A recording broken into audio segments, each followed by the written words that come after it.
Good evening all, and welcome. Tonight's video has graciously been sponsored by Studio. If you are looking for new headphones or earphones, look no further. Their newest edition, the Fem, are these beautiful earphones. Completely wireless, sleek, beautiful. Just slip it in your ear and listen away to your heart's content. You could even be using some right now. If you are interested in getting a pair of your very own, the link is in the top of the description. And of course, you get a whopping 15% off for using the discount code Mortis at checkout. But with that being said, it's time for us all to prepare, as we have stories of loves we wish we could forget tonight. So get comfortable and let the darkness take control. I'm 18 years old. I met this boy called Trent. Trent and I met through a mutual friendship, a group of friends that I was very close with for many years. We started hanging out, and as a group, smoke and sesh out with friends. He was the loveliest boy with such kind eyes and the most adorable smile. I was truly infatuated. Trent had a past before I knew him, troubles with past girlfriends, and a bit known for a bad temper. But I ignored the warnings from multiple people, and even an ex of his, assuming the classic lie, "He'll never hurt me though." We started dating on March 21st, 2018. He asked me out one night when we had taken a lot of Xanax for fun with his friends, and was expressing to me and his friends within 2 months of knowing him how he was completely head over heels for me. That made me fall deeper and deeper. Everything was so exciting and new, and he gave me butterflies. Side note to this, I had been diagnosed with severe anxiety disorder and bipolar disorder, which just adds to the fun of my life. All was good until about 4 months of being together. I was at home one night planning to push through it and go out for some drinks with him and some friends, but changed my mind as I physically could not leave my bed. That night he disappeared. His phone was off for hours and made me worried sick. In the morning, I wake up to a message saying his phone had gotten broken when he was pushed into the pool and he had to leave it to sit in rice overnight. He came over to my house that day and took care of me while I was sick. 2 months go by, and I found out 3 days before my birthday that on that exact night he had cheated on me after he enticed his ex-girlfriend to go over to his house, saying that he was going to take his own life because we had a fight and I wouldn't speak to him anymore. They had sex that night, and when I found out, it broke me. My heart ached and raced, pounded in my chest, and I left his house in tears, with him chasing me up the street. I hid in a driveway and turned off my tracking location, find my friends that he set up on my phone, and caught the first bus that I saw after hiding and watching him pace around the streets shirtless and shoeless in search of me. An hour later, I decided to answer his call and tell him to leave me alone. It was then that he screamed and cried and begged, but I didn't give in and ended the call. 2 minutes later, he called me, saying he needed to go to the hospital as he shattered his hand while punching a hole in a glass mirror behind his door. After a few weeks of my heart longing for him and him begging for me, I felt like he must have really loved me to do all of this. The stupidest mistake I've ever made. His behavior continued throughout our 6-month relationship. If I didn't answer a phone call, I'd receive 10 within 5 minutes, and 10 messages of how I was a dog and a bitch, even if I had left my phone in my room for 20 minutes while we had dinner. He demanded to see me all the time and begged to be by my side every minute.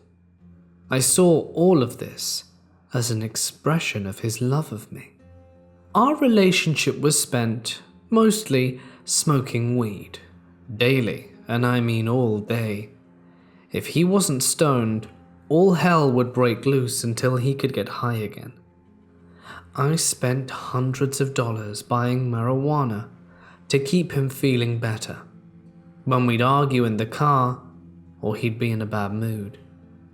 He made threats to me and my friends in the past about killing all of the dogs. My friends did not see it the way I did, and eventually we had falling outs, and he assured me that they weren't my real friends. He was the only real person I had in my life who truly cared and loved me, and I believed that. My confidence diminished. My happiness was released in the smallest doses, and I began to stop recognizing the girl who I was and couldn't remember how it felt to feel really genuinely happy. Only when he was in a good mood and wanted to be intimate and cuddly. That was when I felt good. On our 6 months, we had a lovely dinner in the city at a super expensive restaurant. After our meal and a few drinks, he told me to go wait around the corner for him to pay while I called a cab. I found out when he walked out that he had not paid, and we made a run for it. Later that night, we went to visit our 2 best friends, who were also a couple, and were our smoking squad, as we liked to call ourselves. We decided to go for a little drive. My sober friend, fortunately, was driving around the corner, and smoke a little before going home to bed. It was while we were chopping up that me and my girl Bella were whispering in the back. Trent couldn't quite understand what we were talking about and demanded to know what we were saying. As a joke, Bella sarcastically replied that I was talking about another boy.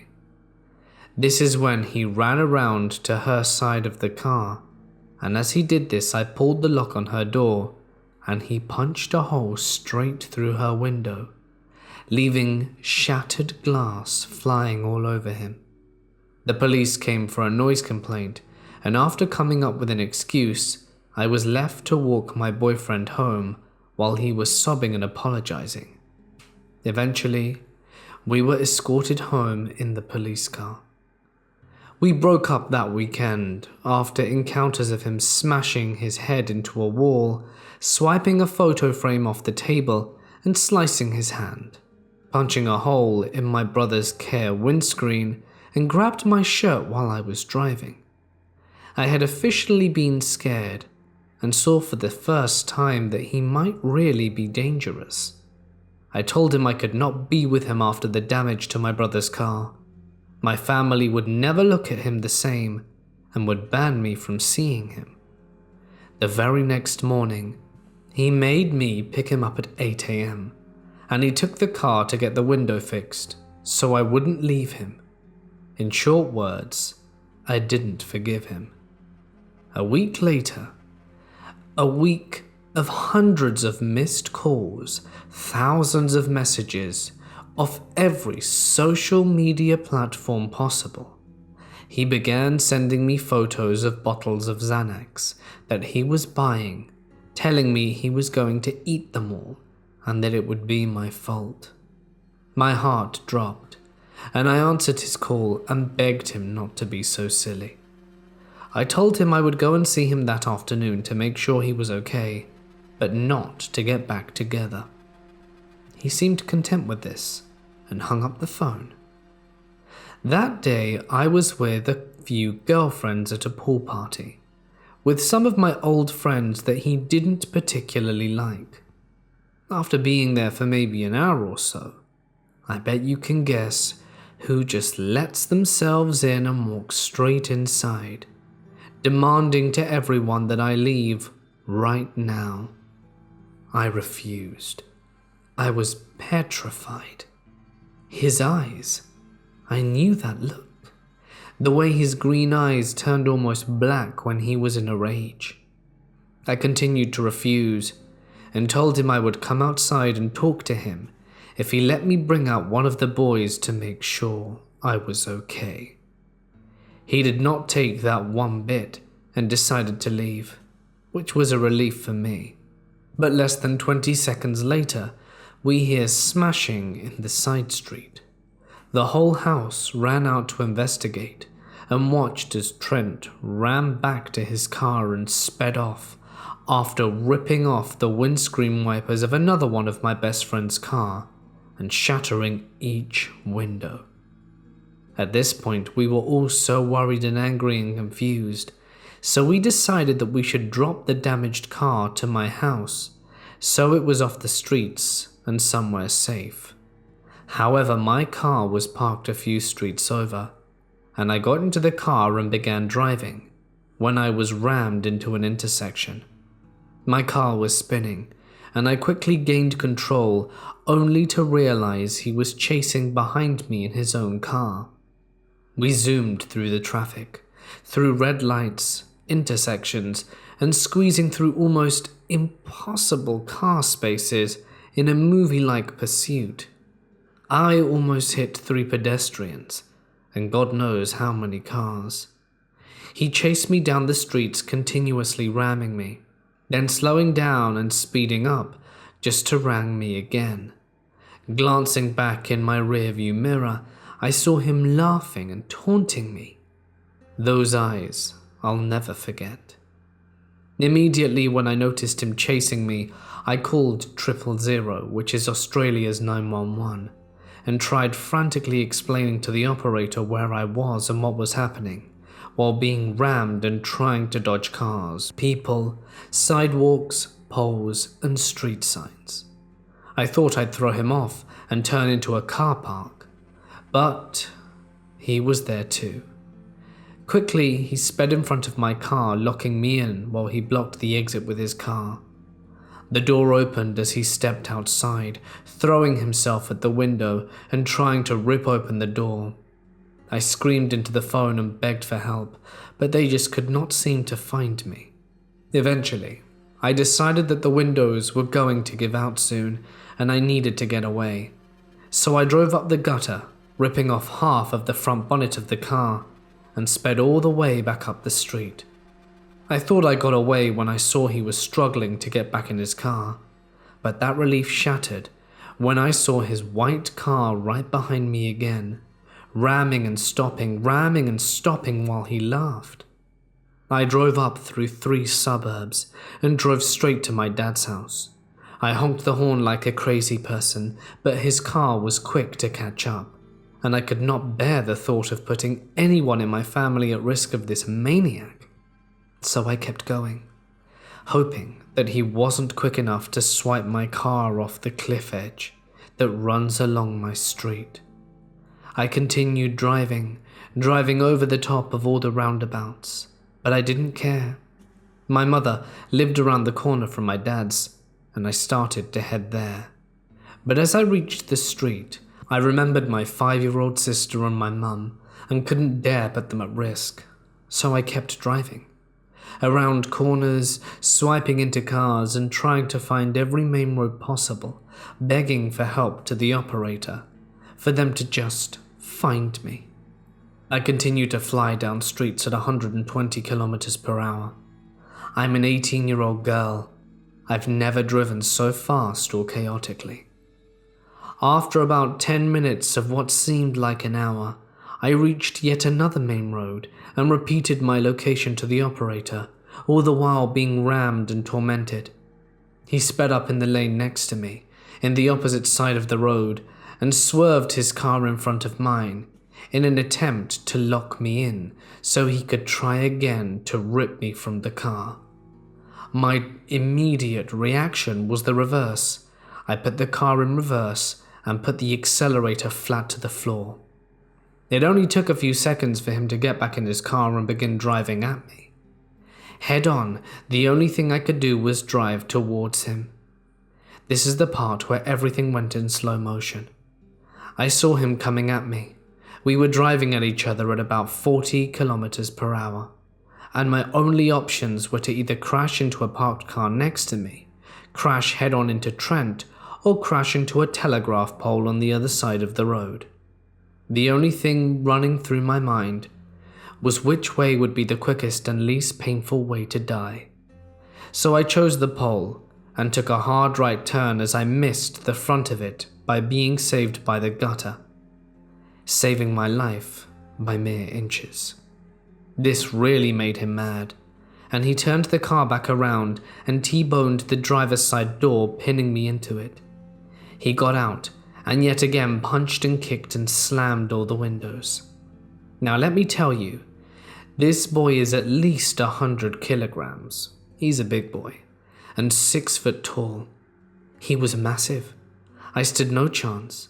I began to hop from seat to seat, trying to stay away from him, from whichever window he broke first. The whole chase lasted 17 minutes. This is where the sirens began to ring, and I broke down and cried, as he ran back into his car and took off up the street. He jumped 5 fences before they managed to tackle him. He spent a week in a holding cell and was released on bail. My heart ached. My head spun. My mental illness had reached an all-time low, and without him I was ready to die. The situation made me want to die. But for some strange reason I still loved him. It made me sick, but I loved him. He was handed a restraining order, but that didn't stop him. The day of his release, he began apologizing, begging, crying, saying he had no memory and he was so sorry and that he'd never do it again. This is the part where you're all going to hate me. I wanted to take him back. I told him I still loved him, and I still spoke to him daily. He told me he wouldn't have done those things if I didn't make him so angry, and I apologized sincerely. But the jealousy and protectiveness continued. More threats. You shouldn't have called the cops and just let me kill you. I'm gonna kill everyone close to you. I hope you die tomorrow. I'll laugh. The things he said are like that, and the list goes on. It took me 2 more months to wake up and realize what the hell was I doing. After he had bashed a boy that I had kissed and started doing drive-bys at places that I'd hang out, just staring at me. The saddest part is, when I asked him if he had broken the windows and actually gotten into the car that day he chased me down, what he would have actually done to me. His reply, I honestly don't know. So girls, boys, if you ever feel mistreated, speak up. If you notice red flags, don't ignore them. A leopard never changes his spots. And if I had have stayed with him, I wouldn't be here today to tell you the horror story that was my first relationship. Thank you for taking the time to listen to this. I hope it wasn't trigger warning worthy to anyone. You're all beautiful and deserve nothing but happiness. Don't settle for less, because then you miss out on more. I thought I'd share a story about one of the more creepy encounters I've had so far. At the time, I was a few months into undergrad in Austin, Texas, and had just become comfortable enough with myself to come out of the closet. At the time, there were no dating apps available, So to find dates I used Craigslist, which was a big mistake. I started chatting with a guy off Craigslist, Craig, and we hit it off and decided to set a time and place for a date to meet in person. His ad said he was 27, and I said I was 18 at the time. At first, he was very insistent on meeting at his place, which I later found out was just a trailer. It kind of made me suspicious, but in his pictures he was very good looking, had a nice smile, so I decided to let it go. Eventually we agreed to get a coffee before going to his place. So the day arrived and I went to get coffee, and I was pretty excited. I had showed my roommate pictures of Craig and talked about how I was looking forward to meeting him. I showed up at the coffee shop and he was already there. He actually did look like his pictures, so that was a good start. We got a coffee and ended up chatting for several hours before he asked whether I wanted to go back to his place. Luckily, my roommate called to check up on me, and it also happened that he was stranded because his car had broken down. So I told Craig that I would take my friend back home before heading over to his place. Well, by the time I picked up my friend, Craig was no longer answering his phone or texts or anything. When he finally answered, he accused me of making up some excuse so I wouldn't have to go back to his place with him, and basically was very angry and annoyed despite our great conversation. I was a bit bummed, but basically didn't think of him again until years later, when my old roommate sent me a link of a news article about Craig. Apparently, he had been running a sex trafficking ring using underage boys that he would lure through his good looks and promises. I can only imagine what would have happened to me if I'd have gone back to his trailer with him that day. It gave me chills as I read the article.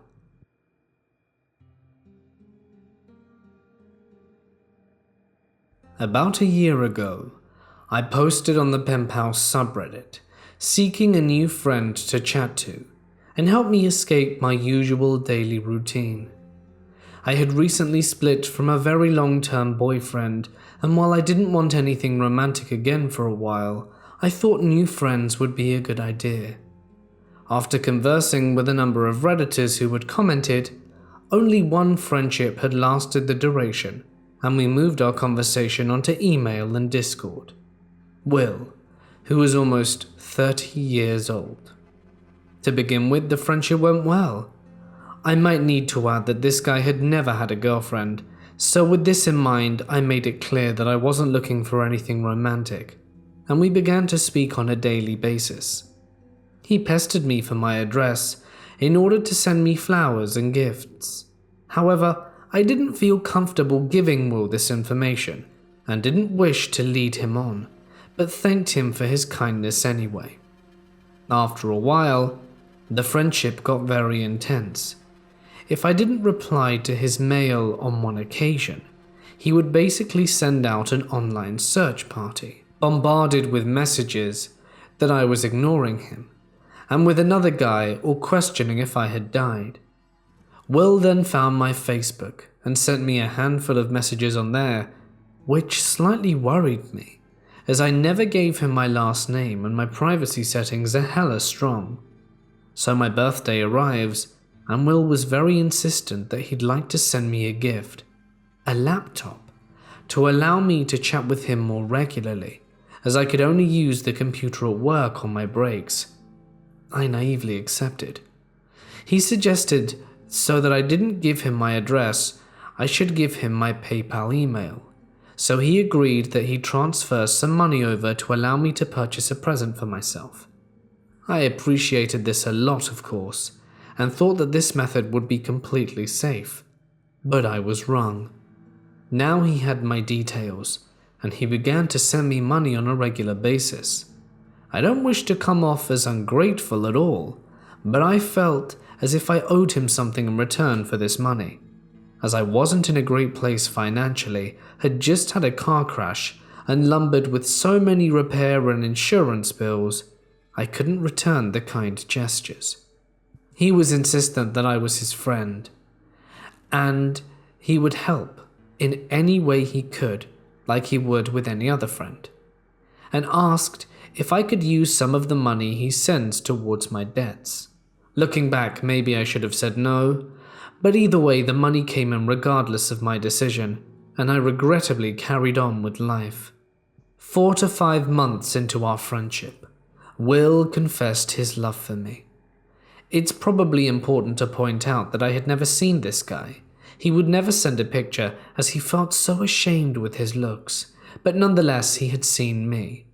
He began to tell me his masturbation habits and asked for pictures to use, and I quite frankly felt very uncomfortable and told him I didn't wish to discuss this kind of stuff with him. He would send me love songs he had written about me, record his voice telling me the kind of things he wanted to do to me. It carried on anyway, and he refused to accept that my feeling towards him were completely on a friendly level. Will was adamant that I told him as soon as I met a guy.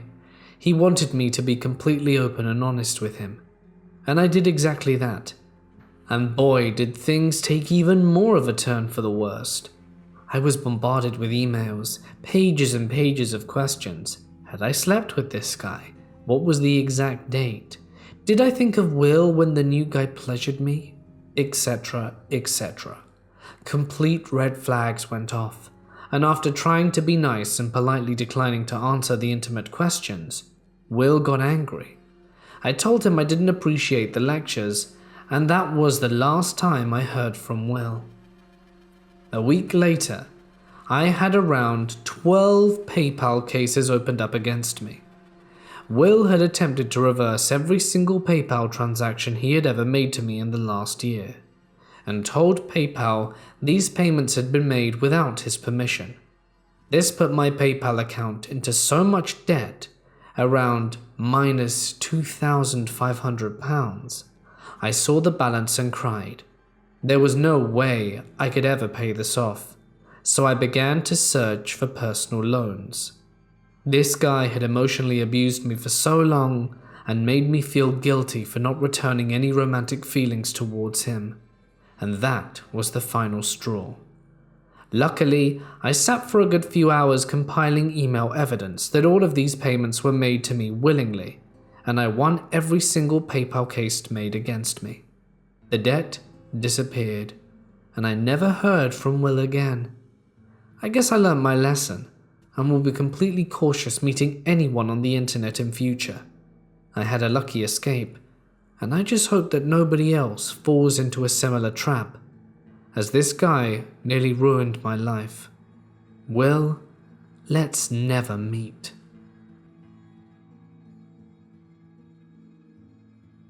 It has taken me 4 years to feel entirely safe sharing this. Hell, even now, I still feel nervous sharing my story. But I need to get it out there, not only for my sanity, but hopefully as a cautionary tale for others who may turn to the internet for love. Back in 2015, I had just turned 16, and quite frankly was not a stable person. I was dealing with a handful of mental illnesses. Some I have overcome, thank goodness, but others I have yet to defeat. And one of these was depression. I was so lonely. I felt like I had nobody in the world. I then found this app, almost like Omegle. I can't remember the name of it to save my life, and I made an account. From this you could chat from anywhere in the world and with random people. Some of them I spoke to were normal and actually real, but there was one person who changed everything for me. It was a few days before Valentine's Day, and me being the lonely and stupid person I was, I went on the app and started browsing through to find new friends. That's when I met him, Michael. He was from the UK and about 2 years older than me. We struck up a conversation right away, and we exchanged Skype usernames. He was very affectionate and knew just what to say to get your heart warmed. Now I may have been an idiot, but I kept getting the feeling that something wasn't right. Although he seemed genuine, something didn't sit right with me. He said he loved me within hours of talking to me, which now, as a 20-year-old, is completely bizarre and a huge red flag. But I was a stupid kid desperate for love, so I fell for it, but didn't ignore the feeling that something was wrong. The next day, we spent most of the day talking about random stuff. His family, school, our favorite things. That's when I got curious. I searched his name in Google only to find an article that made me sink. He was real, but he was a monster. Apparently, he had gotten a 13-year-old girl pregnant after months of sexual abuse and somehow escaped jail. I was horrified. I confronted him and he flipped out. He told me to kill myself and logged off. I was so scared by the whole thing that I slammed my laptop shut and cried for the rest of the night. I didn't know what to do. I knew that I did something terrible, and I felt so much guilt about the whole thing, mainly because I trusted this guy, and to find out the terrible thing he did to that poor girl made me sick to my stomach. My heart hurt for her. This story doesn't end there. Although I never did meet my ex, shortly after, I never got past the feeling of guilt from this. I reached out to the person who wrote the article, mainly because he was in close contact with the person investigating this guy. And since I'm in the US and he's in the UK, I didn't know if there was much that could be done. He was very nice and told me that I did the right thing by contacting an adult about the situation, and he told me the stuff he was allowed to share with me about this person.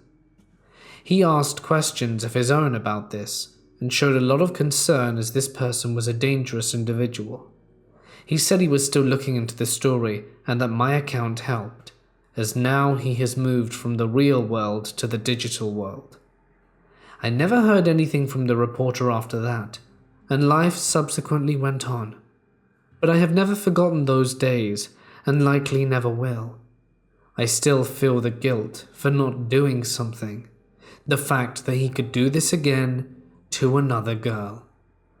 I know it was my fault for trusting him, but I've gotten smarter with my online life, and am more careful with who I'm talking to and what I share.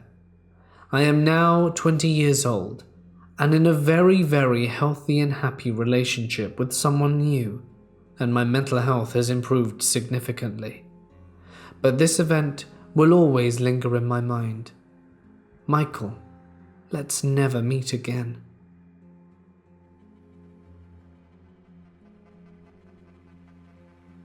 About a year ago, I was finally ready to try online dating after ending a 5-year relationship.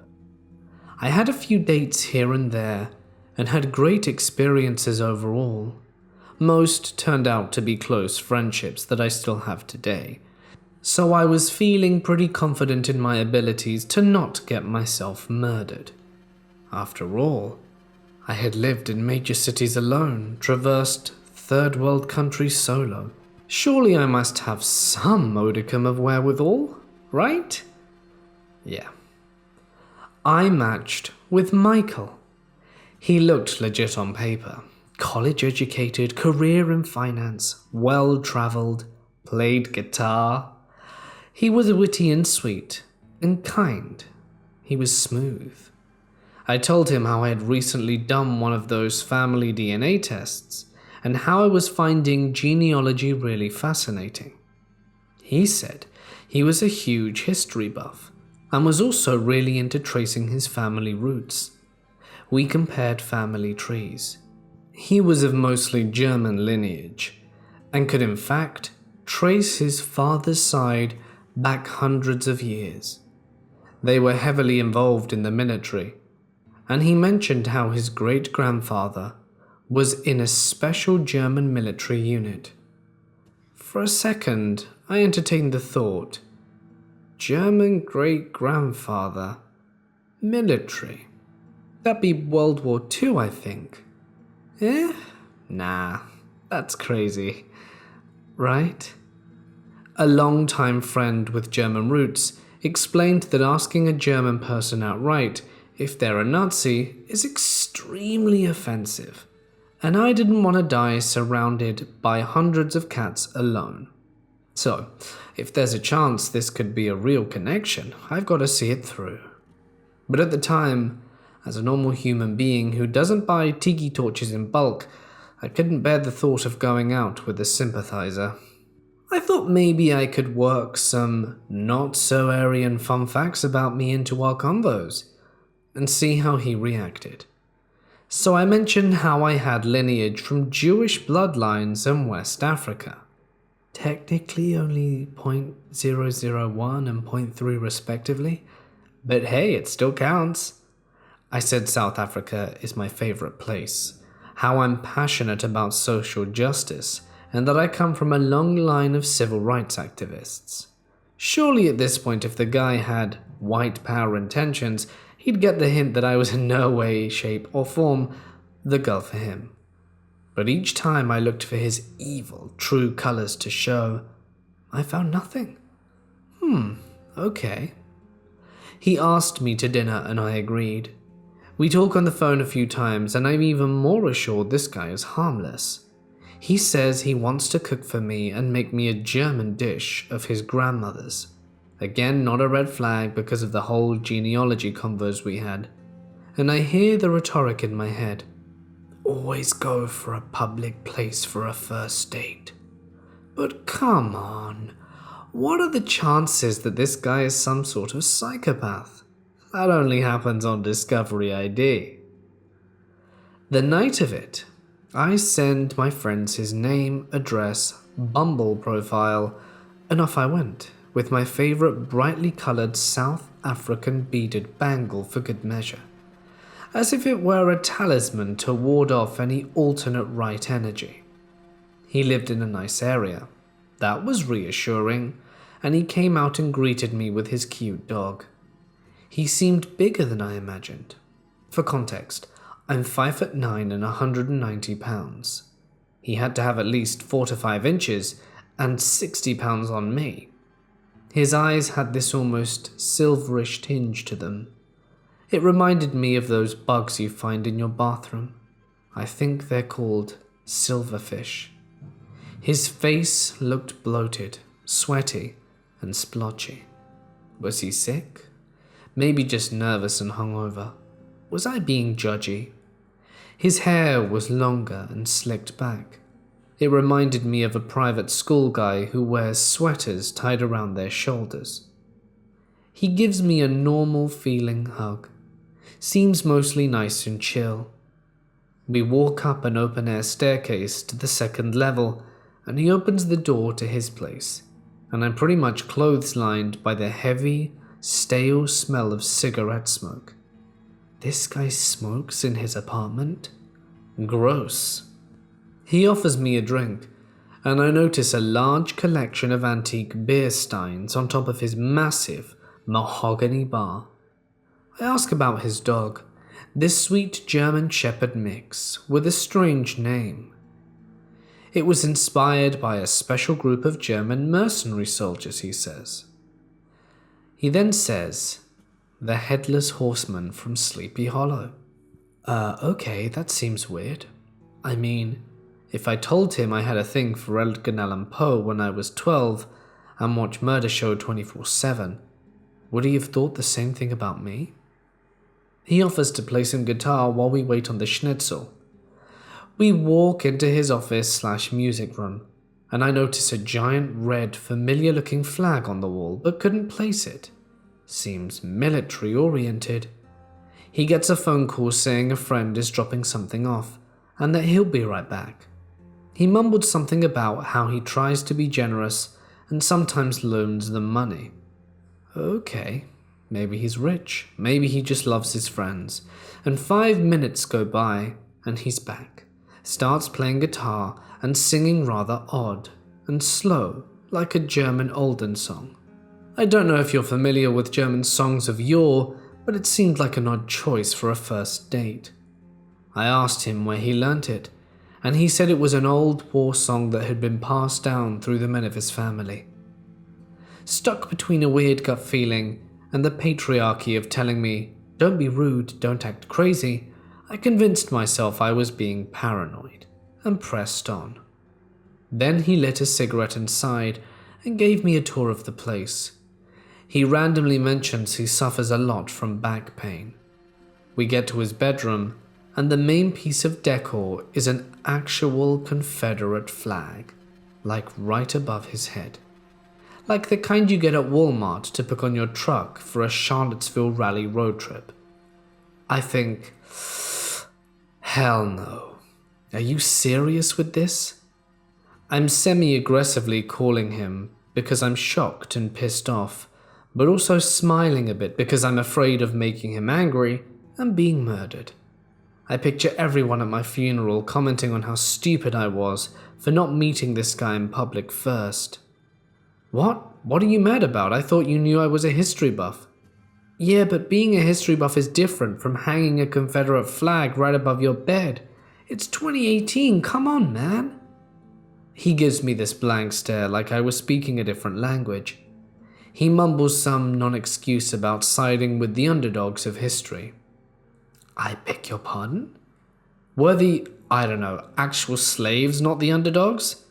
I just stared at him in shock. His phone rings and another friend is here to drop something off, and he walks out. I text my friend, all the red flags blaring, and ask if I'm completely off my rocker. I'm basically living in the movie Get Out and Run. No, he's the crazy one, get out now, is their response.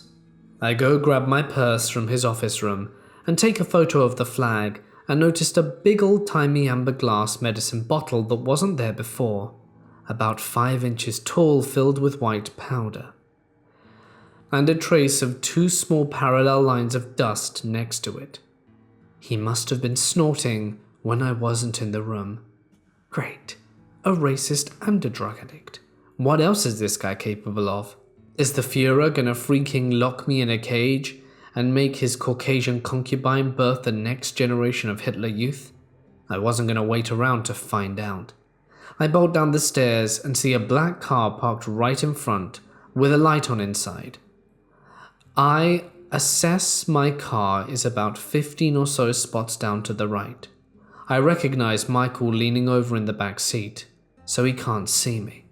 I'm gonna make a run for it. I turn my body and head towards my car and inadvertently lock eyes with the driver for a split second. I hear him say, "Hey Michael, I think your girl is leaving." How did he know who I was? Michael looks up as I try to speed walk to safety. He chases after me and says, "Where are you going? Why are you leaving?" He seems actually really sad. "Look, Michael, you obviously have a lot going on tonight. I'm not feeling well. I'm gonna head home." He lays it in thick. "Come on, I dropped so much money at Whole Foods for this dinner. I've been so excited to meet you. Please stay. I'll promise you have a nice time. I'll be a total gentleman." "I don't know, I'm not feeling well. We'll hang out another time." "Are you serious? You're just gonna leave like that?" At this point, he's getting angry, and apparently on drugs. I could make a run for it, but I quickly realized there's no way I'd make it, and he'd get even more mad. My only choice was to keep him calm until I could figure out a safe exit, and that meant returning to the lion's den. "Okay," I said in my best, honey-dripping 1950s housewife voice. "You're so right, that was so rude of me. I'm sorry, let's go eat. I'm sure it'll be great." We walk back up to his apartment and his friend drives away. I try to make eye contact, but he's looking away. I remember half-jokingly to myself, "I'm probably gonna die tonight." Awesome. The dog had eaten half the schnitzel. He's furious. "If I hadn't tried to leave, this wouldn't have happened," he says. I apologize and try to calm him down.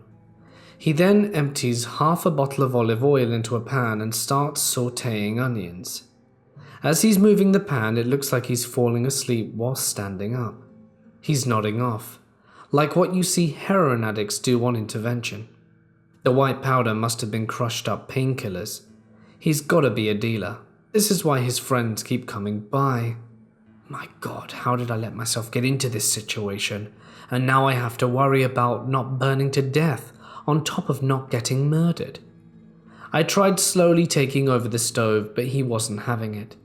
He kept lifting the pan of hot oil and sloshing it around while trying to keep his balance, all the while his eyes closed. I sat down behind the counter and just waited for the grease fire. My phone rings and I tell him I wanted to take the call outside, so not being rude. And my friend Jake asks if I'm okay. I tell him no and start to freak out and cry. All of a sudden, I hear a loud banging. Michael had opened the kitchen window and was actually cupping his ears to hear my conversation through the screen. He's so messed up, he has no idea I can actually see him. I snap back into character. Yeah, I'm fine. I'm having a really good time with Michael. He's great. I'm just having bad allergies. Let me call you back in a few. Are you sure? Yeah, I'm fine. I'll call you later. My lifeline was gone. I go back inside. He asks me to sit at one end of his massive, distinguished dining table. I realize there's so much more German memorabilia on the wall than I initially noticed. I think I actually spot a couple of teeny tiny SWAT stickers on the antique beer steins, but at this point I'm questioning reality, so who knows. He brings me the plate of schnitzel and sits at the opposite end of the table. Not next to me, not a couple of chairs down, but literally far enough away that we could play a decent game of beer pong. So there's probably 10 feet at least between us. I almost audibly laugh at how ridiculous and pretentious this must look. Who is this guy, Dracula? Who sits at the table like this when it's just two people chilling at home? Adolf and Eva must have used this same seating arrangement. Michael gets up and offers me a drink, and I ask for the wine I brought to be safe.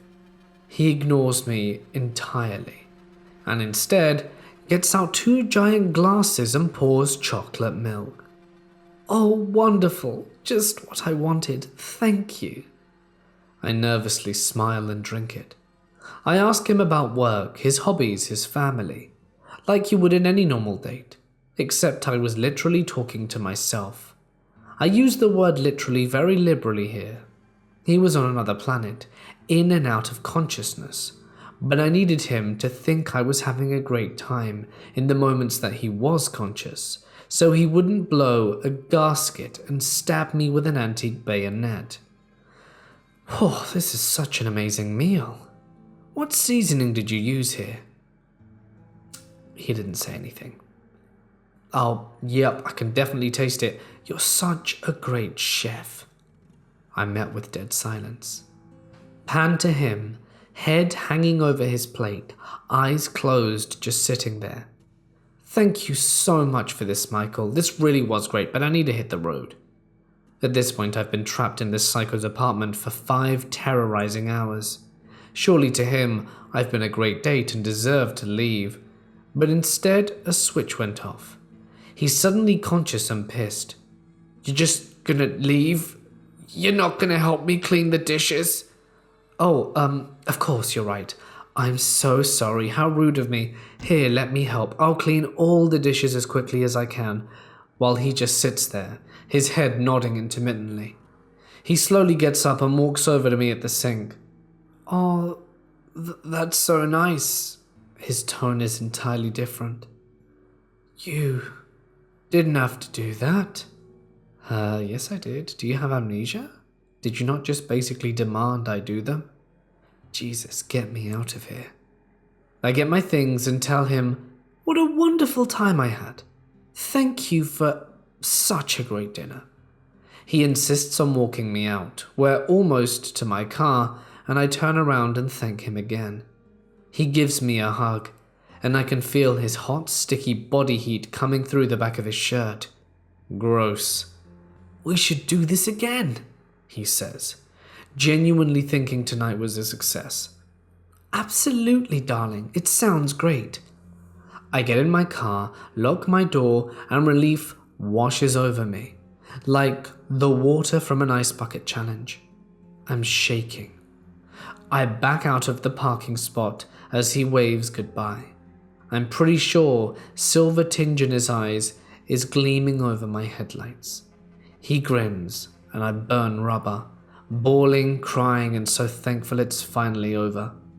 I found out later the familiar flag in his office was possibly affiliated with the Nazi Party, and the special military group his father was in was most likely the Nazi army.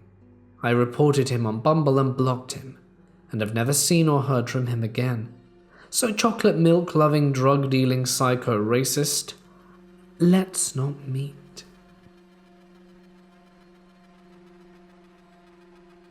Hey guys, it's Mort here, and thank you so very much for listening. Like I said at the start, if these fancy earphones or any of the headphones from Studio tickle your fancy, the link is in the description.